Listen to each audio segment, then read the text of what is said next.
बिस्मिल्लाहिर्रहमानिर्रहीम। अस्सलाम वालेकुम डियर स्टूडेंट्स। आज हम जिस मौजू पे बात कर रहे हैं ये है basis and dimension of a vector space कि वेक्टर स्पेस की बेसिस और डायमेंशन से हम क्या मुराद लेते हैं। अच्छा, ये बात स्टार्ट करने से पहले हम ज़रा थोड़ा सा चीज़ों का जायज़ा ले लें कि जब हमने ग्रुप थ्योरी पढ़ी थी, ग्रुप थ्योरी के अंदर बात की थी, तो हमने ग्रुप के मुतालिक एक फाइनाइट और इनफाइनाइट ऑर्डर के हवाले से बात की थी। ग्रुप्स के अंदर डिस्कशन के दौरान कभी डायमेंशन नहीं आएगी बल्कि हमारे पास क्या आएंगे, ऑर्डर आते हैं। ठीक है, ऑर्डर से मुराद क्या होती है कि number of elements in a group is called a order of the group. अगर ये तादाद फाइनाइट होती है तो हम बोलते हैं कि ग्रुप फाइनाइट है, अदरवाइज हम क्या कहते हैं, ग्रुप हमारे पास क्या है, इनफाइनाइट है। जैसे Z4 Z5 है, क्लेन 4 है, ये सारे ग्रुप फाइनाइट हैं क्योंकि इनके एलिमेंट्स की तादाद फाइनाइट है। और जबकि आप group of integers under addition ले लें, group of real numbers under addition ले लें, तो ये सारे के सारे कैसे ग्रुप्स हैं, इनफाइनाइट ऑर्डर के ग्रुप्स हैं, क्योंकि यहाँ पर ग्रुप्स के ऑर्डर मौजूद नहीं है, यानी कि यहाँ पर एलिमेंट्स की जो तादाद है वो हमारे पास फाइनाइट नहीं रहती है। अच्छा, अब जब हम वेक्टर स्पेस के अंदर आते हैं तो इस स्ट्रक्चर के अंदर चूँकि आपने जब भी डेफिनेशन देखी वेक्टर स्पेस की तो यहाँ पर हम शुरू जब करते हैं तो हम क्या कहते हैं कि V हमारे पास वेक्टर स्पेस है जो कि V हमारे पास वेक्टर्स का नॉन एम्प्टी सेट होता है, F हमारे पास एक फील्ड होता है, और फिर हम अगली बातें सारी की सारी करते हैं। तो यहाँ पर सारी की सारी बातों को हम कैसे कोप अप करते हैं, डायमेंशन के ज़रिए कोप अप करते हैं। यानी कि हम ये नहीं कहेंगे कि ये वेक्टर स्पेस जनाब 3 ऑर्डर की है, नहीं, ऐसा नहीं कहेंगे। ग्रुप के मुतालिक हम ये कहेंगे कि ग्रुप जोन से 3 ऑर्डर का। वेक्टर स्पेस के मुतालिक हम ये नहीं कहेंगे कि ये वेक्टर स्पेस 3 ऑर्डर की है। वेक्टर स्पेस के मुतालिक हम क्या कहेंगे कि इसकी डायमेंशन 3 है। ग्रुप के मुतालिक हम ये बात नहीं कहेंगे कि ये जो ग्रुप है 3 डायमेंशन का है। ग्रुप के मुतालिक हम क्या बात कहेंगे, ऑर्डर की। तो क्या बात बनी कि जब हमने ग्रुप के मुतालिक बात करनी है तो हम ऑर्डर को स्टडी करते हैं, और जब हम वेक्टर स्पेस के लिए बात करेंगे तो हम किसके लिए बात करेंगे, डायमेंशन के मुतालिक बात करेंगे। अब डायमेंशन का दारो मदार किसके ऊपर होता है, बेसिस के ऊपर होता है, और ये बहुत अहम टॉपिक है, बहुत अहम एक इंग्रेडिएंट है वेक्टर स्पेस के स्ट्रक्चर में। तो सबसे पहले हम ज़रा बेसिस की डेफिनेशन देख लेते हैं कि वेक्टर स्पेस में बेसिस के सेट से हम क्या मुराद लेते हैं। आइए देखते हैं। बेसिस ऑब्वियसली वेक्टर स्पेस के हवाले से ये बात है।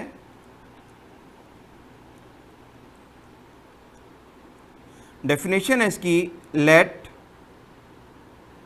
S be a non-empty subset of a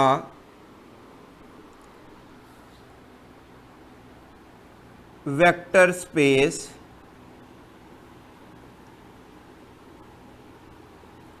V over a field F।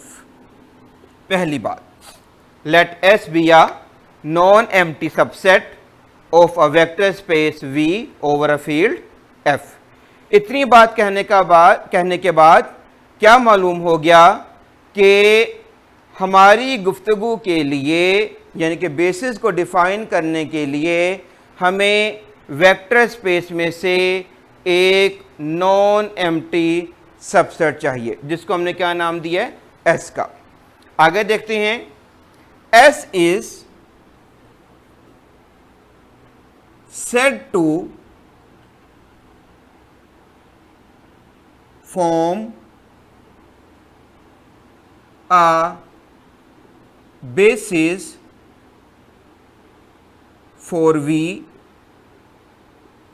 बाज़ किताबें फॉर वी लिखती हैं, बाज़ इसको ऑफ वी लिखती हैं, ठीक है। तो अब दोनों में से हम क्या यूज़ कर रहे हैं, S is set to form a basis for V if S satisfies following conditions. If F satisfies following conditions, क्या क्या conditions हैं? Number 1, S is linearly independent. L dot I stands for linearly independent. L linear के लिए और I independent के लिए। और second condition क्या है हमारे पास कि linear span of S is equals to capital V, के लीनियर स्पैन ऑफ S किसके बराबर आ जाए, V के बराबर आ जाए। क्या मतलब है इसका कि S जोन सा है वो जनरेट करे किसको, V को, S जनरेट करे किसको, V को। तो वेक्टर स्पेस का यानी कि ये इस तरह से बात बन गई कि फर्ज कर लें कि ये आपके पास S कोई सबसेट है वेक्टर स्पेस V में। अगर S में दो तरह की बातें आ जाएं, एक S हमारे पास क्या हो जाए, लीनियरली इंडिपेंडेंट हो जाए, और दूसरा क्या हो कि S का जो स्पैन है वो किसके बराबर आ जाए, V के बराबर आ जाए। तो हम कहते हैं कि S जोन सा है ये वेक्टर स्पेस V के लिए क्या बना देता है, बेसिस बना देता है। अच्छा, अब लीनियरली इंडिपेंडेंट से और स्पैनिंग सेट से क्या मुराद है, ये हम ऑलरेडी अपनी गुफ्तगू में जान चुके हुए हैं। आप जानती हैं कि वेक्टर स्पेस के अंदर जो वेक्टर एलिमेंट्स क्या कहलाती हैं, वेक्टर्स कहलाती हैं। इन वेक्टर्स को हम दो कैटेगरीज में डिस्ट्रीब्यूट करते हैं, चेंज करते हैं या ऑर्गेनाइज करते हैं। एक को हम कहते हैं कि लीनियरली इंडिपेंडेंट और एक को हम क्या कहते हैं, लीनियरली डिपेंडेंट। यानी कि वेक्टर स्पेस का हर एक वेक्टर या तो वो लीनियरली इंडिपेंडेंट होता है या फिर वो लीनियरली क्या होता है, डिपेंडेंट होता है, ठीक है। तो और अगर वेक्टर्स किसी सेट में मौजूद हैं, जैसे मैंने S की बात की है, जाहिर बात है अगर ये S वेक्टर स्पेस V का सबसेट है और वेक्टर स्पेस V का हर एलिमेंट क्या कहलाता है, वेक्टर कहलाता है, तो लिहाजा S के भी जो एलिमेंट्स होंगे ऑब्वियसली वो भी क्या कहलाएंगे, वेक्टर्स कहलाएंगे, ठीक है। अब ये अगर सारे वेक्टर्स इंडिपेंडेंट होंगे तो हम मजमूई तौर पर S का स्टेटस क्या कहते हैं कि S हमारे पास क्या हो जाता है, लीनियरली इंडिपेंडेंट। दूसरी बात हम क्या कह रहे हैं कि S का जो स्पैन है ये किसके बराबर आ जाए, V के बराबर आ जाए।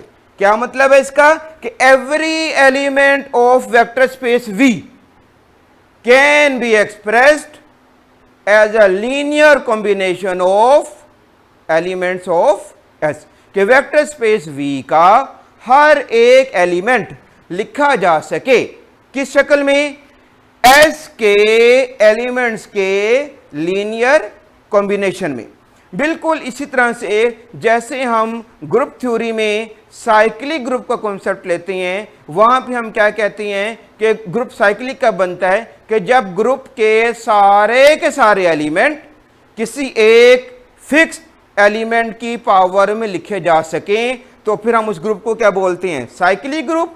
और वो जो सा एक फिक्स्ड एलिमेंट होता है उसको हम क्या बोलते हैं, जनरेटर। बिल्कुल इसी के पैरेलल हम यहां बात कर रहे हैं कि अगर वेक्टर स्पेस V का हर एक एलिमेंट लिखा जा सके S के एलिमेंट्स के लीनियर कॉम्बिनेशन में, तो फिर हम बोलते हैं कि S V को स्पैन कर रहा है या जनरेट कर रहा है, या क्या कर रहा है, जनरेट कर रहा है। इसलिए S को हम V का जनरेटिंग सेट भी बोलते हैं, V का जनरेटिंग सेट भी बोलते हैं। तो क्या बात बनी, वेक्टर स्पेस V का ऐसा नॉन एम्प्टी सबसेट जिसमें दो बातें आ जाएं, एक कि वो लीनियरली इंडिपेंडेंट हो और दूसरा उसमें उसका जो स्पैन है वो किसके बराबर आ जाए, V के बराबर आ जाए। तो फिर हम S को बोलते हैं कि हमारे पास क्या है, बेसिस है, ये हमारे पास क्या है, बेसिस है।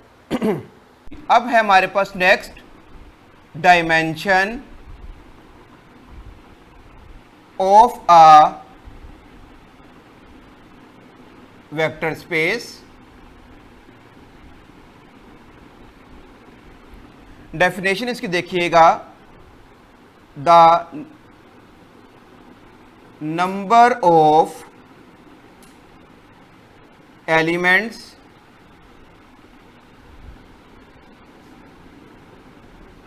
in a basis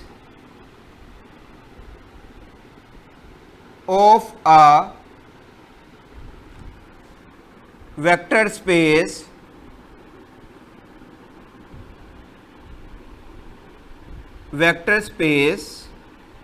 V over a field F is called dimension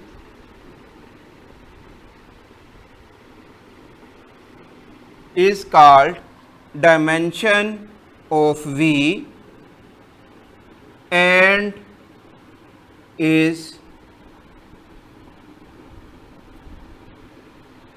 denoted by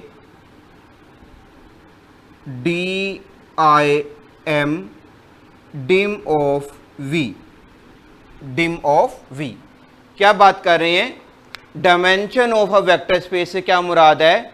the number of elements, कहां के? इन अ बेसिस, बेसिस के, किसकी बेसिस के? Of a vector space V over a field F is called dimension of vector space and is denoted by dim of V। dim मतलब है dimension के word के first 3 characters, dim of V। तो क्या मतलब बना? Dimension से क्या मुराद हुई? वहां पे ग्रुप थ्योरी में हमने ऑर्डर से क्या मुराद ली थी कि ग्रुप में मौजूद एलिमेंट्स की तादाद उसका क्या कहलाता है? ऑर्डर कहलाता है। और वेक्टर स्पेस की डायमेंशन से क्या मुराद है कि बेसिस के अंदर, किसके अंदर? बेसिस के अंदर मौजूद एलिमेंट्स की जो तादाद है वो वेक्टर स्पेस की वेक्टर स्पेस के लिए क्या कहलाती है? डायमेंशन बन जाती है। यानी कि बेसिस में फर्ज कर लीजिए अगर 3 एलिमेंट्स हैं तो इसका मतलब है वो वेक्टर स्पेस कितनी डायमेंशन की हो जाएगी? 3 डायमेंशन की हो जाएगी। अगर बेसिस के अंदर 5 एलिमेंट हैं तो वेक्टर स्पेस की डायमेंशन क्या बन जाएगी हमारे पास? 5 बन जाएगी। और अगर बेसिस के अंदर अभी तो वेक्टर स्पेस की डायमेंशन वहां पे 5 बन जाएगी। ठीक है। अब इस बुनियाद पर जैसे हमने ग्रुप में फाइनाइट और इनफाइनाइट ग्रुप्स का तयन ऑर्डर की बुनियाद पर किया कि अगर ग्रुप का ऑर्डर फाइनाइट होगा तो हम ग्रुप को किस दर्जे में ले जाएंगे? फाइनाइट ग्रुप में। अगर ग्रुप का ऑर्डर इनफाइनाइट होगा तो ग्रुप किस दर्जे में चला जाएगा? इनफाइनाइट ग्रुप में चला जाएगा। इसी तरह से बेसिस के अंदर एलिमेंट्स की जो तादाद है वो वेक्टर स्पेस की डायमेंशन का तयन करती है कि आया कि ये वेक्टर स्पेस फाइनाइट डायमेंशन की है या नहीं है। ठीक है, आइए देखिएगा। नेक्स्ट डेफिनेशन है हमारे पास finite dimensional vector space. Finite dimensional vector space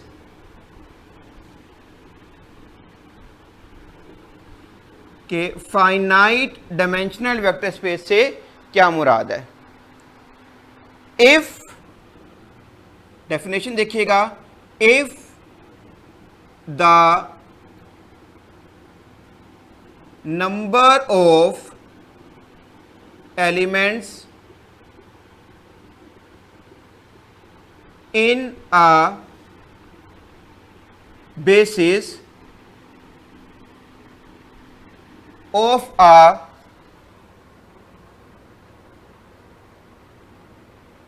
vector space V over a field F is finite if the number of elements in a basis of a vector space V is finite, कि अगर basis में vector space की basis में elements की तादाद क्या हो जाए, फाइनाइट हो जाए, तो हम फिर क्या कहते हैं, what we say that, then we say that then V is called finite dimensional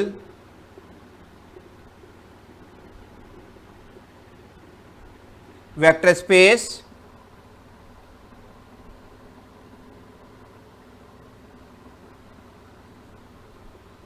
Then V is called finite dimensional vector space, या इसका दूसरा नाम क्या हो जाएगा कि dimension of vector space V is finite. दूसरा नाम इसका क्या हो जाएगा, dimension of vector space V is finite.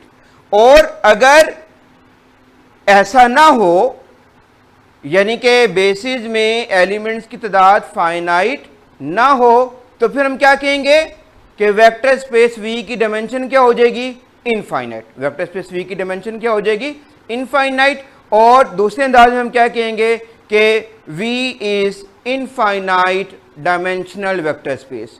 V is infinite dimensional vector space कहेंगे. ठीक है. तो अब यहां से हमने अब क्या नतीजा अखज़ कर लिया कि जब भी हमने डायमेंशन की बात करनी है तो दरअसल हमें बराह रास्त कहां पे रुजू करना होगा, बेसिस की तरफ. कहां रुजू करना होगा, बेसिस की तरफ.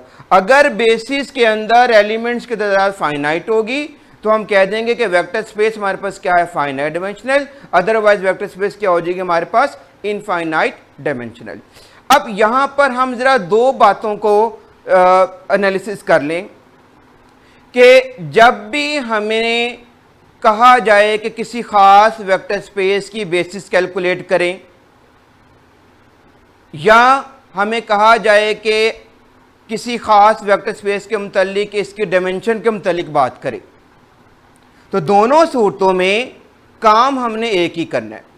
क्या काम करना है दोनों सूरतों में, कि हमने वेक्टर स्पेस का एक नॉन एम्प्टी सबसेट चूज करने और उसे इंडिपेंडेंट और स्पैनिंग सेट साबित करना है. अगर ये काम करने में हम कामयाब हो जाएंगे तो हम कहेंगे कि ये जो सेट है ये वेक्टर स्पेस के लिए क्या बना रहा है, बेसिस बना रहा है. उसके लिए क्या बना रहा है, बेसिस बना रहा है. रही बात डायमेंशन की, तो फिर एक स्टेप हम एक्स्ट्रा करेंगे और उसके अंदर हम क्या बात देख लेंगे कि जनाब बेसिस के जिस सेट को हमने बेसिस साबित किया है उसके एलिमेंट्स की तादाद के ऊपर गौर कर लेंगे, और अगर उसकी तादाद फाइनाइट होगी उसको हम गिन लेंगे और हम दो बातें कह देंगे. एक कि ये वेक्टर स्पेस हमारे पास फाइनाइट डायमेंशन है, फाइनाइट डायमेंशनल है, और दूसरी बात क्या है कि इसकी जो डायमेंशन है वो हमारे पास क्या है, जो भी आएगी, 2 होगी 3 होगी. ठीक है. तो क्या कुल कहानी बनी कि ख्वाह हमने वेक्टर स्पेस की बेसिस कैलकुलेट करनी हो या वेक्टर स्पेस की डायमेंशन के मुतालिक बात करना हो, तो ज़ाब्ता हमारे पास एक ही है कि हम पहले वेक्टर स्पेस से एक नॉन एम्प्टी सबसेट लेंगे और उसके अंदर इंडिपेंडेंसी और स्पैनिंग की प्रॉपर्टीज़ को इन्वेस्टिगेट करेंगे. अगर हमें ये दोनों चीज़ें मुयस्सर आ जाएंगी तो कंक्लूजन क्या देंगे कि ये सेट हमारे लिए वेक्टर स्पेस के लिए बेसिस बना रहा है, और अगर उस सेट में एलिमेंट्स की तादाद फाइनाइट होगी तो हम कह देंगे कि वेक्टर स्पेस हमारे पास क्या है, फाइनाइट डायमेंशनल है. अदरवाइज हम कह देंगे कि वेक्टर स्पेस हमारे पास कौन सी है, इनफाइनाइट डायमेंशनल है. आइए अब हम एक एग्जांपल में इस सारी सूरत हाल को ज़रा समराइज करते हैं. गुफ्तगू को समराइज करने से पहले हम ज़रा देख लें कि यहाँ पे क्वेश्चन किस टाइप का बन सकता है. जैसे मिसाल के तौर पर देखिएगा, ये सारी बातों का एक ही जवाब है. देखिएगा क्वेश्चन, देखिएगा ज़रा, show that the set S बराबर है 1 0 0 1 forms a basis for vector space R2. Show that the set S जो जिसमें दो वेक्टर्स हैं 1 0 और 0 1 forms a basis for R2। यानी कि अगर ये सवाल आ जाएगा तो हमने कैसे इसको टैकल करने कि हमने जनाब S को एक शर्त में इंडिपेंडेंट साबित करने और दूसरे में हमने क्या साबित करना है, स्पैन करना है। तो हम अगर ये दोनों बातें आ जाएंगी तो हम कह देंगे कि S R2 के लिए क्या बना रही हैं, बेसिस बना रही हैं। या अदरवाइज इसी सवाल को करने का दूसरा अंदाज डायमेंशन के हवाले से, और show that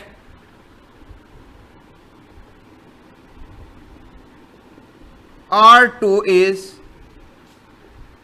finite dimensional vector space. Show that R2 is FDVS. F stands for finite, D stands for dimensional, V stands for vector, S stands for space. तो हम मुखफ़फ़ में मुख्तसर अंदाज में फाइनाइट डायमेंशनल वेक्टर स्पेस को क्या लिखते हैं, FDVS। अगर ये सवाल आ जाए आपके पास कि शो करें कि R2 finite dimensional vector space है, तो भी आपका जवाब बिल्कुल वही होगा जो आपने ऊपर वाले में किया। सिर्फ फर्क क्या पड़ेगा कि यहां पर आप शुरू में S को जो S गिवन है, बेसिस वाले केस में S गिवन होगा, डायमेंशन साबित करने वाले केस में आपने S खुद से सपोज कर लेना है। S आपने खुद से क्या कर लेना है, सपोज कर लेना है। उसके बाद वही काम करना है जो आपने ऊपर वाले केस में करना है, इंडिपेंडेंसी का और स्पैनिंग का। जब ये दोनों बातें हो जाएंगी, बाद में हम क्या कहेंगे कि S forms a basis and hence R2 is क्या हो जाएगा, फाइनाइट डायमेंशनल वेक्टर स्पेस। इसी तरह से अगर सवाल इस तरह से आ जाए, और शो दैट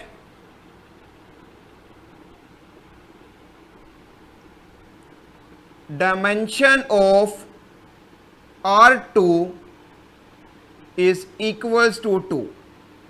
अगर यूं सवाल आ जाए कि साबित करें R2 की डायमेंशन 2 है, तो भी आपने यही काम करना है जो आपने सेकंड केस में किया कि आप खुद से पहले एक S को सपोज कर लेंगे कि हमारे पास ये सबसेट आ गया R2 का, इसको आप इंडिपेंडेंट साबित कर देंगे, फिर आप इसको स्पैनिंग कर देंगे, यानी कि स्पैनिंग सेट प्रूफ कर देंगे। जब ये आप दोनों काम कर लेंगे तो इसका मतलब क्या होगा कि S क्या बन गया, R2 के लिए बेसिस बन गया।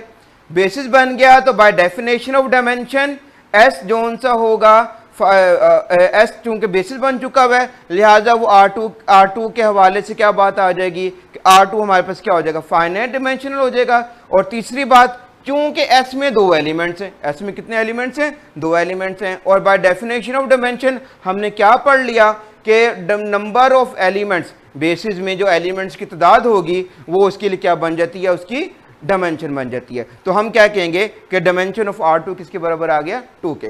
तो क्या मतलब बना, ख्वाह क्वेश्चन आ जाए कि आप किसी वेक्टर स्पेस के लिए किसी दिए गए सेट को बेसिस साबित करें, या किसी वेक्टर स्पेस को FDVS साबित करें, फाइनाइट डायमेंशनल वेक्टर स्पेस साबित करें, या किसी वेक्टर स्पेस की खास डायमेंशन साबित करें, तो तीनों केसेस में हमारा काम करने का अंदाज कमोपेश एक जैसा ही होगा। सिर्फ फर्क ये पड़ेगा, यानी कि एक जैसे क्या होगा, तीनों के तीनों केसेस में हमने बेसिस के जरिए बात करनी। किसके जरिए बात करनी है, बेसिस के जरिए बात करनी है। फर्स्ट केस में हमने दिए गए सेट को सिर्फ इंडिपेंडेंट और स्पैनिंग सेट साबित कर देना है, काम मुकम्मल हो जाएगा हमारा। केस नंबर 2 में और 3 में हम सेट S को पहले खुद से लेंगे और फिर इसको इंडिपेंडेंट और स्पैनिंग सेट प्रूफ करेंगे, और बाद में जो कंक्लूजन रिमार्क्स है वो देंगे कि जनाब चूंकि ये S बेसिस बन चुका हुआ है तो लिहाजा, और ये सेट फाइनाइट है तो लिहाजा R2 हमारा क्या हो जाएगा, फाइनाइट डायमेंशनल वेक्टर स्पेस हो जाएगा। और एलिमेंट्स की तादाद जब गिन लेंगे, चूंकि वो 2 है तो लिहाजा R2 की डायमेंशन क्या हो जाएगी, 2 के बराबर हो जाएगी। तो इस बात से क्या पता चल रहा है कि जब कभी भी हमें कहीं लिखा हुआ ये मिल जाए बेसिस के मुतल्लिक गुफ्तगू है, तो वहां से हम इस बात को बराह रास्त लिंक कर सकते हैं वेक्टर स्पेस की डायमेंशन से। और अगर कहीं मुझे मालूम हो जाए कि वेक्टर स्पेस की डायमेंशन मौजूद है, तो इसका मतलब क्या है कि दरे पर्दा इस वेक्टर स्पेस की जो बेसिस हैं उसके अंदर 5 एलिमेंट्स है। फर्ज कर लें अगर एक वेक्टर स्पेस की डायमेंशन मुझे पता चलती है 5 है, तो इसका मतलब क्या होगा कि इस वेक्टर स्पेस में जो बेसिस का सेट है उसमें कितने एलिमेंट्स होंगे? 5 एलिमेंट्स होंगे। एक बात और यहां पे हम समझ लें कि वेक्टर स्पेस में बेसिस के एतबार से हम दो तरह से बात करते हैं, एक स्टैंडर्ड बेसिस के एतबार से और दूसरा जो कि स्टैंडर्ड बेसिस नहीं होते। जैसे फर्ज कर लें अगर मैं वेक्टर स्पेस V लेता हूं R2, वेक्टर स्पेस में कौन सी लेता हूं? V लेता हूं मैं, किसके बराबर है? R2 के मुतालिक है। तो इसके अंदर बेशुमार सेट्स होंगे जो 1 0 और 0 1 वाले सेट की तरह की बातों को क्या करेंगे? ओबे करेंगे। फर्ज कर लीजिए इसके अंदर हमने एक S बना दिया, ठीक है जी। फर्ज कर लें इसके अंदर हमने एक W बना दिया, फर्ज कर लें इसके अंदर हमने एक R बना दिया। अगर इन तमाम सेट्स में W में भी R में भी इंडिपेंडेंसी आ जाए और स्पैनिंग आ जाए, तो हम W को भी R2 की बेसिस बोलेंगे, कैपिटल R को भी R2 की क्या बोलेंगे? बेसिस बोलेंगे। फर्क क्या होगा कि S को हम बोलेंगे कि ये R2 की स्टैंडर्ड बेसिस हैं, ये R2 की क्या है? स्टैंडर्ड बेसिस हैं।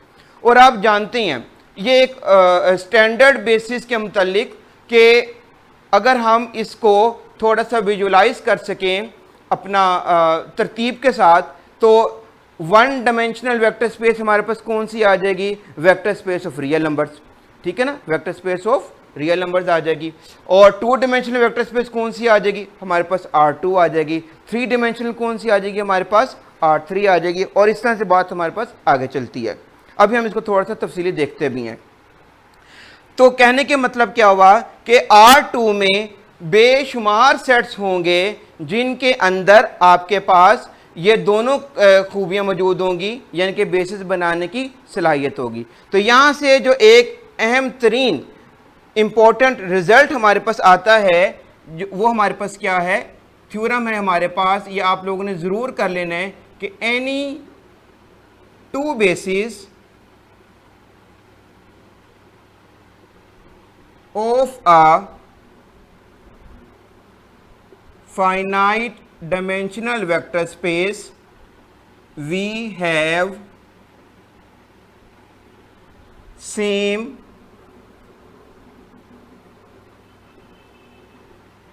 number of elements.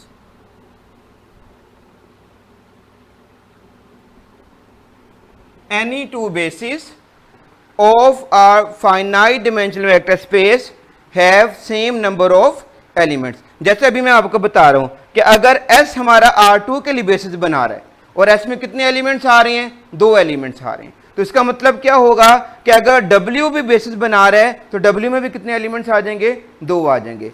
R भी अगर बेसिस बना रहा है तो R में भी कितने एलिमेंट्स आ जाएंगे? 2 आ जाएंगे। तो क्या कुल मिला के बात बनी कि बेसिस की जब बात आएगी या डायमेंशन की जो बात आएगी किसी भी वेक्टर स्पेस के लिए, तो ये दोनों बातें आपस में इंटरलिंक्ड हैं। जब कभी आप कहेंगे कि जनाब इस वेक्टर स्पेस के लिए एक सेट बेसिस बना रहा है, आप वहां से उसके एलिमेंट्स को देख के बराह रास्त बता सकते हैं कि इसकी डायमेंशन कितनी है, उनके एलिमेंट्स को आप काउंट कर लेंगे, ठीक है।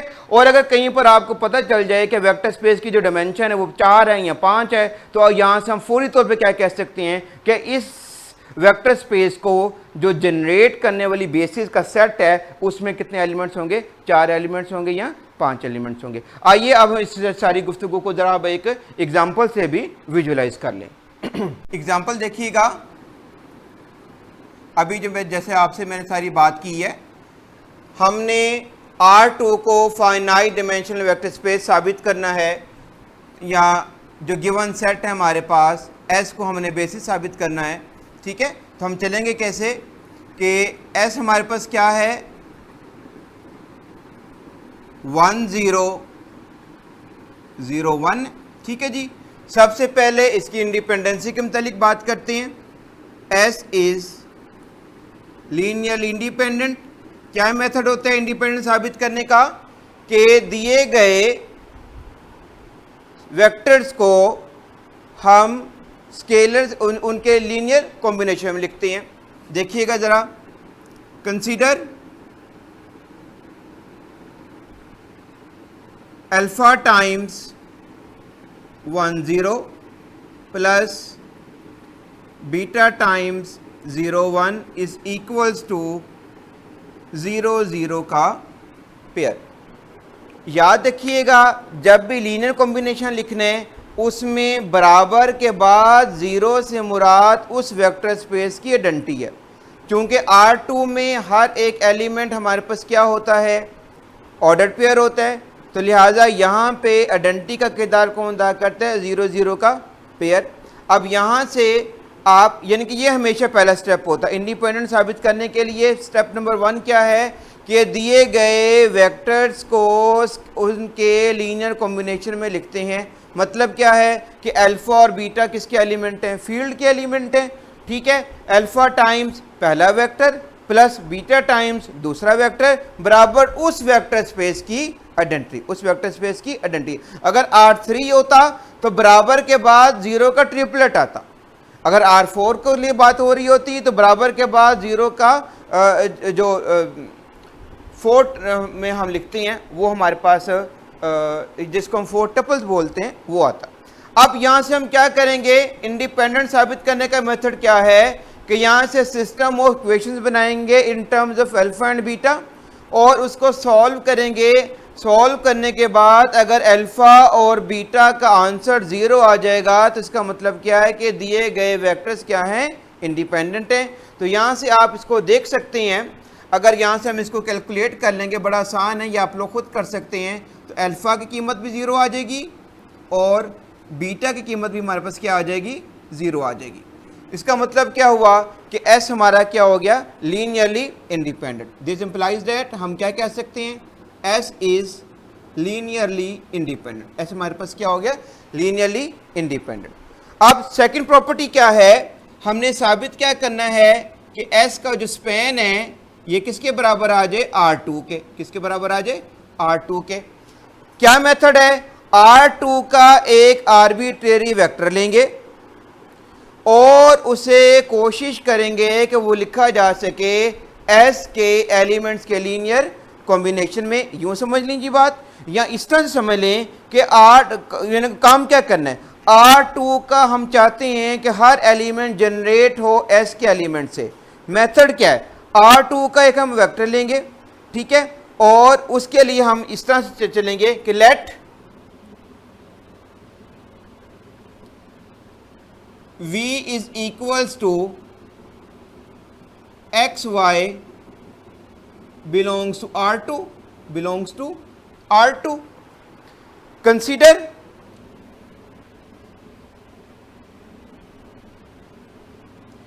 XY is equals to alpha times 1 0 plus beta times 0 1. Alpha times 1 0 plus beta times 0 1।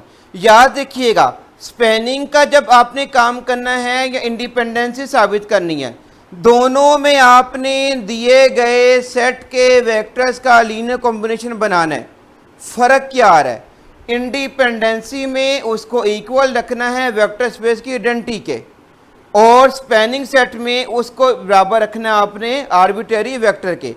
अब अगर यहाँ से हमारे पास अल्फा और बीटा की कीमतें आ जाएं एक्स और वाई के लिए, या सॉल्व करने से सिस्टम का सलूशन एग्जिस्ट कर जाए, तो हम कहते हैं कि अल्फा और ये जो दिए गए वेक्टर्स हैं इन्होंने इस एक्स वाई वेक्टर को क्या कर दिया?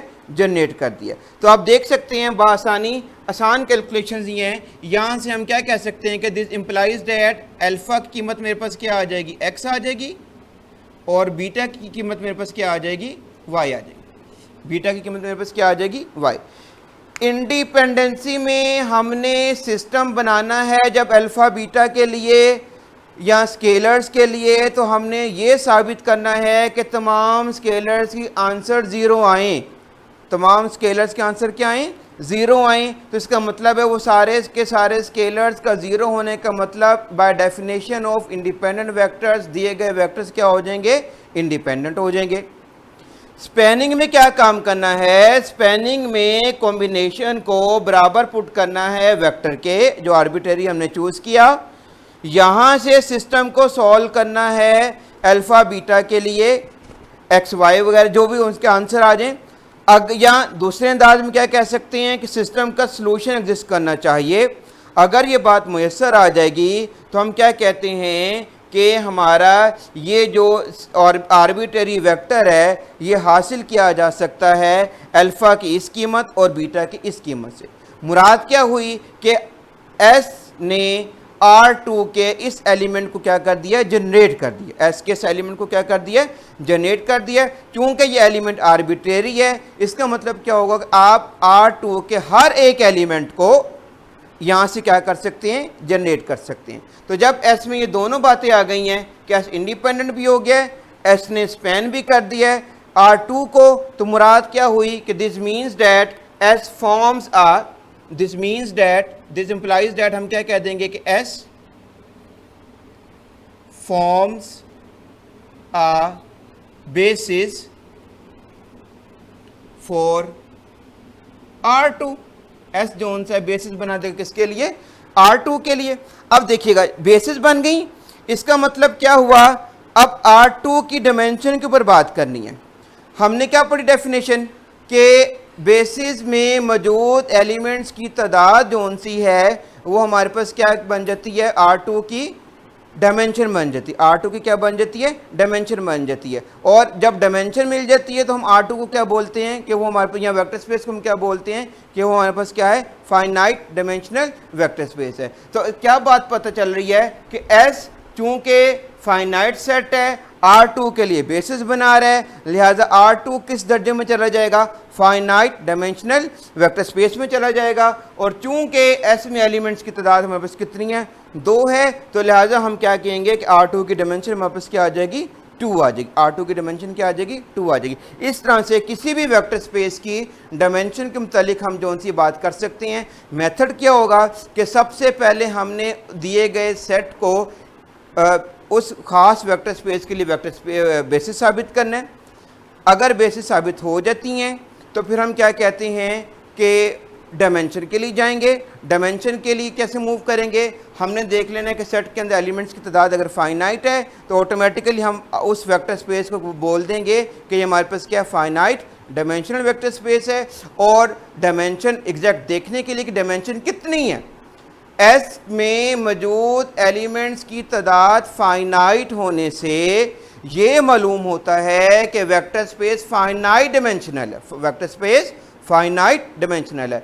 और एस के एलिमेंट्स की तादाद को काउंट करने से, एस के एलिमेंट्स की तादाद को काउंट करने से हमें पता चलता है कि इस वेक्टर स्पेस की डायमेंशन कितनी है, इस वेक्टर स्पेस की डायमेंशन कितनी है। जैसे एस ने बेसिस बनाया तो लिहाजा आर, अब यहां से हम क्या कहेंगे, एस में चूंकि एलिमेंट्स फाइनाइट हैं, एस में एलिमेंट्स क्या हैं, फाइनाइट हैं, तो लिहाजा R2 के मुतालिक क्या हम डिसीजन देंगे कि ये फाइनाइट डायमेंशनल वेक्टर स्पेस है। अब कितनी डायमेंशन है उसके लिए एस के एलिमेंट्स को काउंट कर लें। एस में कितने एलिमेंट्स आ रहे हैं, हमारे पास 2 एलिमेंट्स आ रहे हैं, तो लिहाजा R2 की डायमेंशन कितनी हो जाएगी, हमारे पास 2 हो जाएगी। ठीक है, तो इस मेथड से हम किसी भी वेक्टर स्पेस की डायमेंशन के मुतालिक बात कर सकते हैं। तो कुल समरी क्या बनी इस गुफ्तगू की कि जब भी कभी हमने डायमेंशन की बात करनी है तो भी हमने बेसिस की तरफ रुजू करने। अगर आपको मालूम पड़ जाए कि इस वेक्टर स्पेस की डायमेंशन ये है, इसका मतलब ये होगा, फर्ज कर लें कोई एक्स डायमेंशन है, इट मीन्स के उसकी बेसिस में कितने एलिमेंट्स होंगे, एक्स एलिमेंट्स होंगे।